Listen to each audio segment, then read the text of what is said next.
সেদিন বিয়েবাড়িতে গিয়ে প্রথমে নিয়ে নিলাম সাদা ধবধবে প্লেটের স্যালাড, তারপর নিলাম ডিম সিদ্ধ, তার মধ্যে কি মিষ্টি ছোট্ট একটা মুরগির বাচ্চা রয়েছে। যাই হোক, খেয়ে দেখা যাক। এরপরে নিলাম মেয়োনিজ দেওয়া স্যালাড, দই বড়া, এরপর কড়াইশুঁটির কচুরি, ছোলার ডাল, আলুর দম, পিস পোলাও, ঝিরঝিরে আলু ভাজা, আর ভেটকি মাছের পাতুরি, দই কাতলা, আর ছিল ঝাল ঝাল চিতল মাছের মুইঠা। তারপরে খাওয়া শুরু করলাম, কিন্তু আসল গল্পটা ছিল এই কলাপাতায় মোড়া বাক্সের ভিতরে।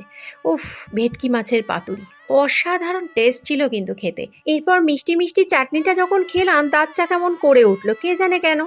দাঁতों की सेंसिटिविटी। যাক, সে নিয়ে ভাবলে চলবে না। এরপরে আছে মাখা সন্দেশ, পাঁপড় আর গুলাব জামুন। মুখে দিলাম, জাস্ট মিলিয়ে গেল। খেতে খেতে লিপস্টিকও খেয়ে ফেলি বলে একটু সাবধানেই খেলাম।